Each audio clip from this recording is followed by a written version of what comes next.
Cris, da Pastoral da Comunicação Paroquial da Paróquia Imaculado Coração de Maria. Com muita alegria, hoje estamos recebendo o Padre Hélio Cordeiro, que disponibilizou um pouco do seu tempo para nos dar uma entrevista. Bom dia, Padre Hélio. Bom dia, Cris. É com alegria que, justo nesse dia de Natal, posso dar essa entrevista para explicar também para os fiéis de nossa paróquia, também de todas as outras comunidades, o significado desse prêmio Paulo, porque tantos têm me perguntado. Acho que é oportuno fazer essa entrevista, porque assim todos têm acesso a uma compreensão do que significa esse acontecimento. Antes de iniciarmos, vamos fazer uma breve biografia do Padre Hélio Cordeiro, para que todos tenham conhecimento sobre ele. Então, o Padre Hélio Cordeiro dos Santos tem 36 anos, é natural de Posse, é o quinto filho de uma família de 6 irmãos, tendo por pai Ernesto Cordeiro dos Santos e por mãe Isabel Gonçalves Santos. Pós-graduado em Docência do Ensino Superior pela Faculdade Mário Schemberg, licenciado em Filosofia pela Faculdade Católica de Anápolis, aprofundou sua experiência de fé mediante a participação em diversos segmentos paroquiais. Por 2 anos na Renovação Carismática Católica, secretário Pedro, caminho neocatecumenal, pré-catequese, foi catequista de Crisma e grupos de oração. A participação nesses segmentos favoreceu o amadurecimento de sua vocação, já antes cultivada, mediante a participação dominical na Eucaristia. Ingressou no Seminário Propedêutico Nossa Senhora da Abadia em Formosa aos 13 de fevereiro de 2002, tendo como reitor o padre Romilson Gonçalves do Carmo. Em 16 de fevereiro de 2003, ingressou no Seminário Maior de Brasília Nossa Senhora de Fátima, no qual cursou Filosofia 3 anos e Teologia 4 anos, do ano de 2003 a dezembro de 2009, data em que concluiu sua formação seminarística.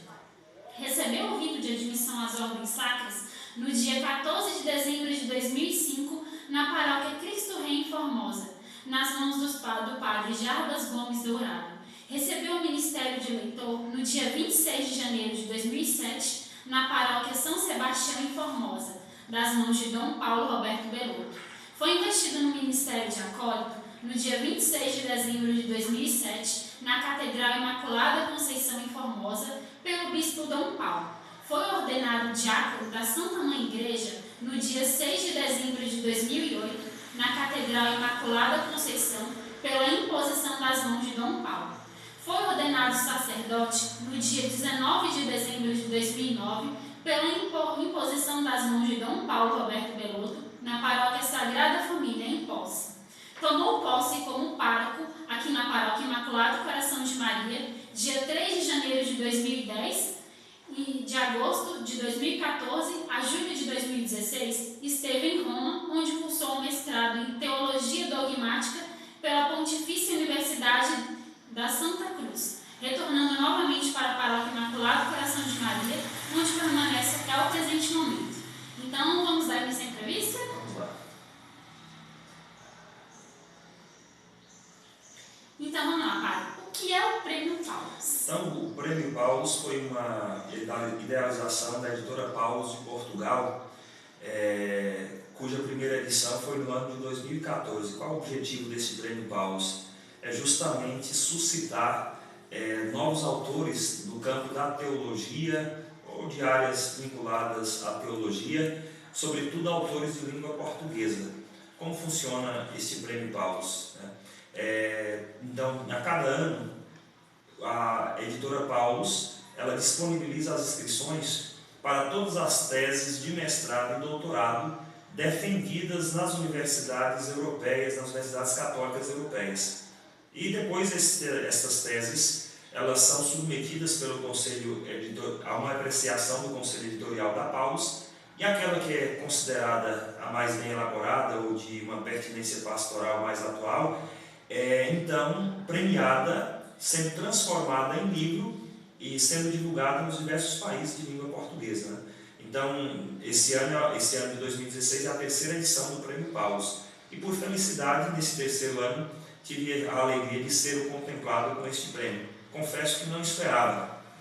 Fiz esta inscrição em Roma ali, ainda no mês de maio, antes de retornar ao Brasil, e já tinha me esquecido.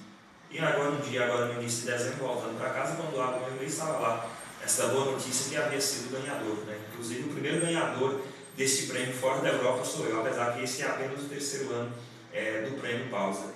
E como é que funciona este prêmio? Então a tesinha premiada, ou a tese de doutorado premiada, ela é então publicada como livro e o autor tem direito então a 100 exemplares desses livros depois de publicados e mais um percentual dos direitos autorais, e a editora Paulus, de Portugal, fica com os direitos de comercialização desta obra. Então, o objetivo principal deste prêmio é justamente suscitar novos escritores em teologia em língua portuguesa, para valorizar também a língua portuguesa, que às vezes não temos uma abundância tão grande de obras teológicas escritas nesta nossa língua.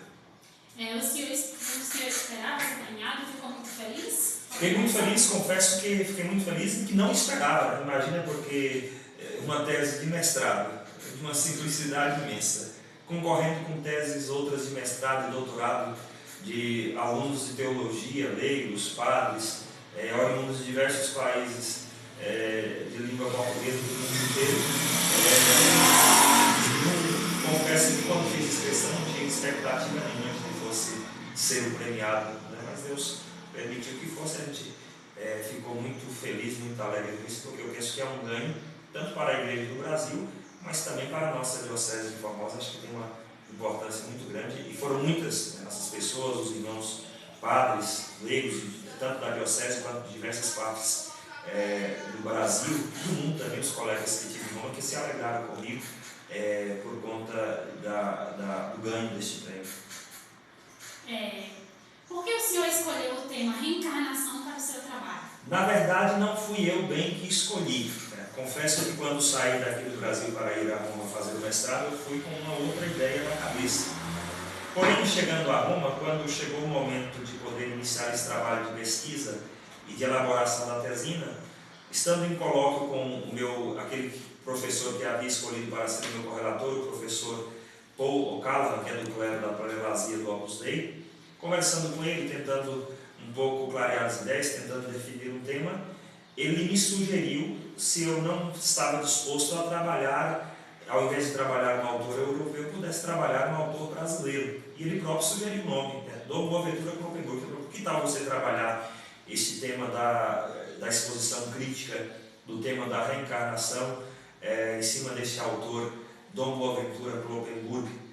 E aí eu achei assim, falei, bom, vou voltar para casa, vou fazer uma pesquisa bibliográfica e vou ver se tem um acervo de material em língua portuguesa suficiente para poder empreender essa pesquisa. Como encontrei, então iniciamos esse trabalho, né? Eu me recordo que no dia da defesa da minha tesina, na Universidade da Santa Cruz, na sua exposição de abertura da defesa, justo o professor Paul O'Callaghan, na sua exposição, falou que há muito tempo, já há mais de 15 anos, ele tinha na sua cabeça 3 ideias, né? O Brasil, a reencarnação e Dom Boaventura Kloppenburg, justamente porque ele tinha tomado contato com este autor lendo as atas do Concílio Vaticano II, porque foi justamente Dom Boaventura Kloppenburg a ser o porta-voz deste problema no Vaticano II, tanto que o número 48 da Lumen Gentium é justamente uma influência, uma contribuição dada por Dom Boaventura Kloppenburg no Concílio Vaticano II, justamente para que esclarece um pouco esse aspecto da unicidade do curso da vida humana, e que a vida não tem essa multiplicidade. Então foi assim que surgiu a ideia de poder pesquisar e trabalhar esse tema. Foram vários, eu andei pesquisando, ele escreveu vários livros que tratam sobre esse assunto. Né? Sim, ele talvez nessas últimas décadas, né, ele tenha sido o autor que com mais propriedade abordou este tema e nos deixou certamente um acervo muito bom, uma literatura muito boa, tanto sobre esse tema quanto outros temas polêmicos que às vezes têm causado muita confusão na vida pastoral na igreja no Brasil. Então acho que é preciso revisitar o texto tanto de Kloppenburg quanto de tantos outros autores católicos do Brasil. Nós vamos encontrar luzes muito importantes para a pastoral hoje na vida da igreja. O senhor pode fazer uma síntese sobre a teoria da reencarnação?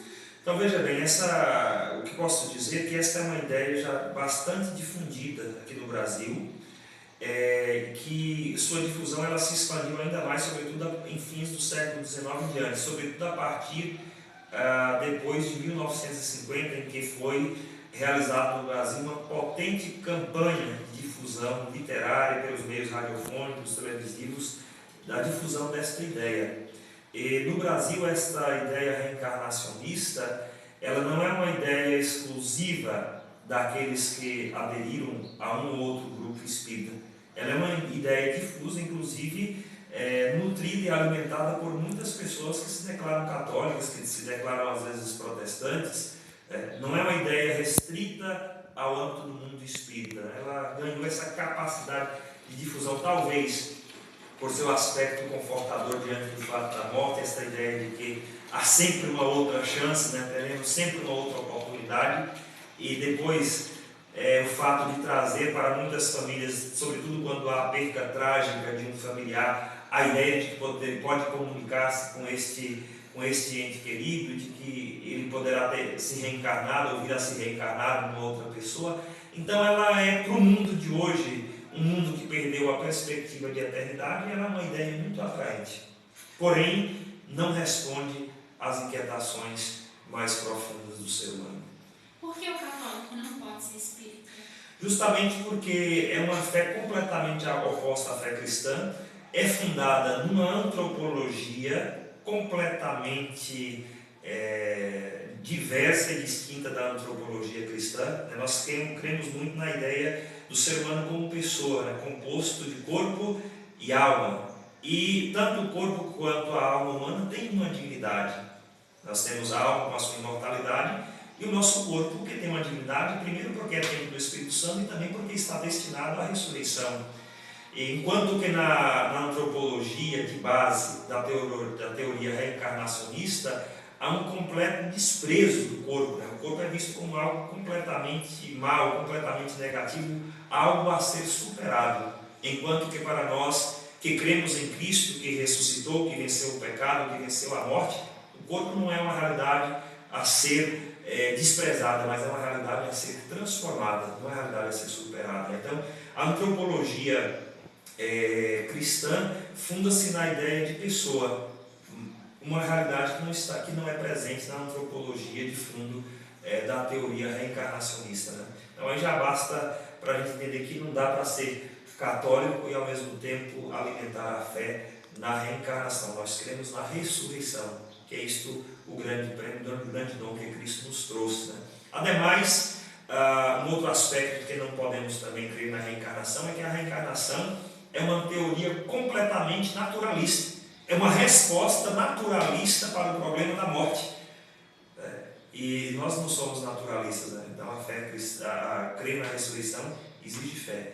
Não é algo que tem uma explicação meramente racional.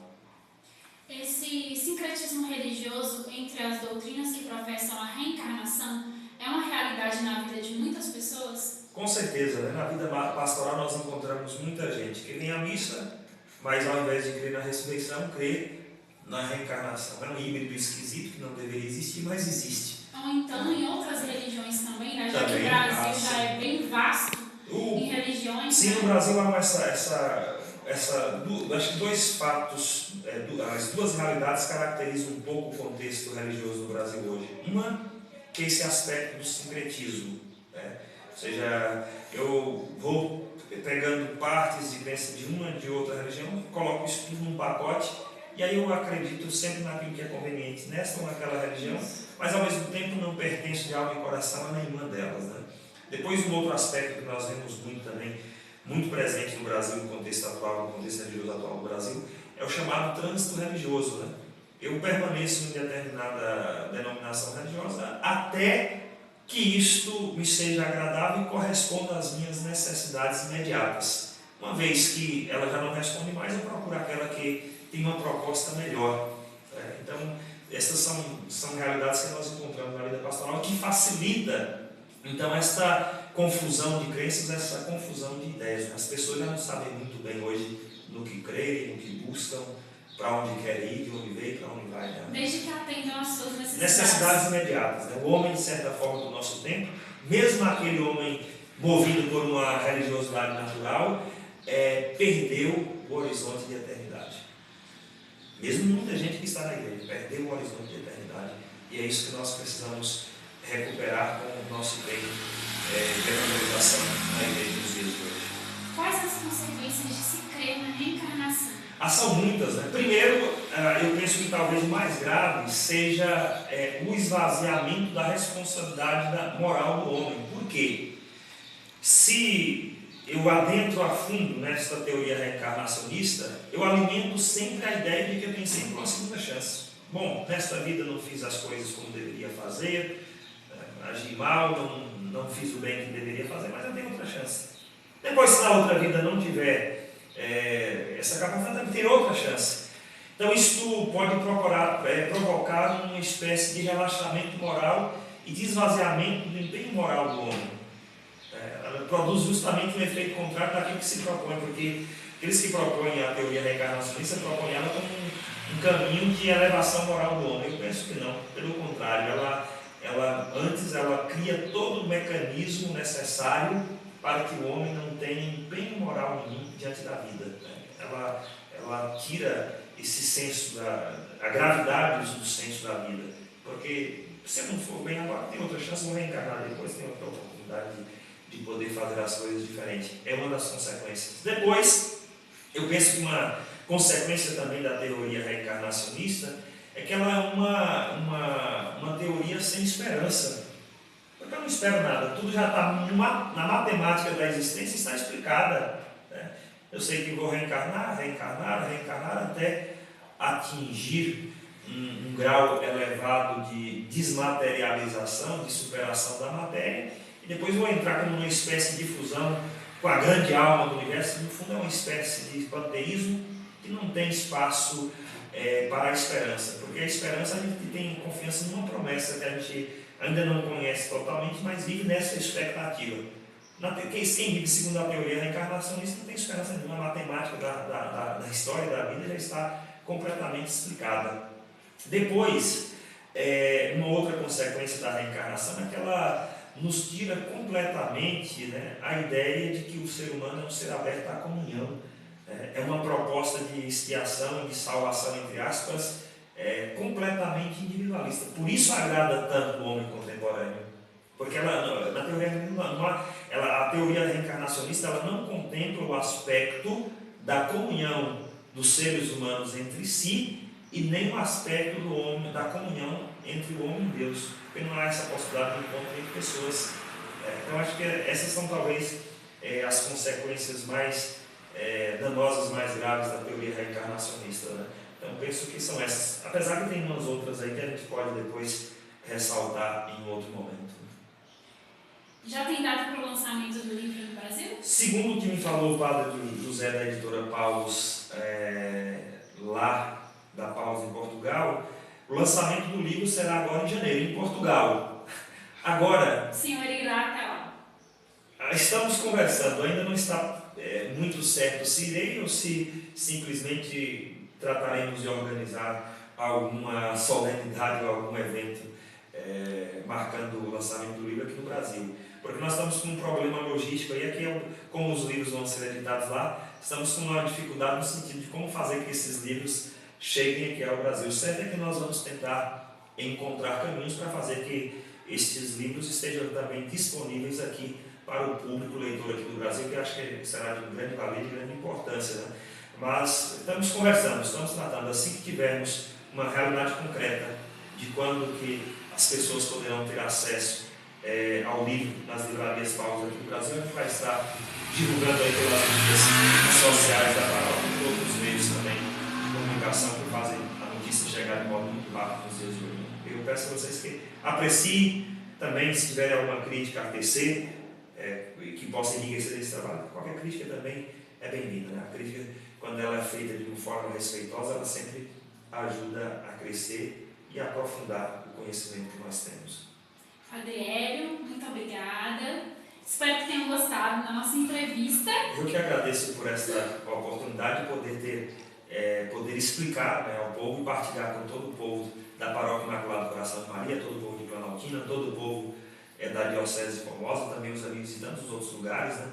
Eu digo que esta alegria não é só minha, né? Esta alegria é minha e de todo o povo que acredita na boa nova do Evangelho, que acredita que com Cristo, né, a gente pode passar por esta vida dando um outro sentido à nossa vida, né? Olhando para a eternidade, mas também profundamente comprometido com os problemas de hoje, né?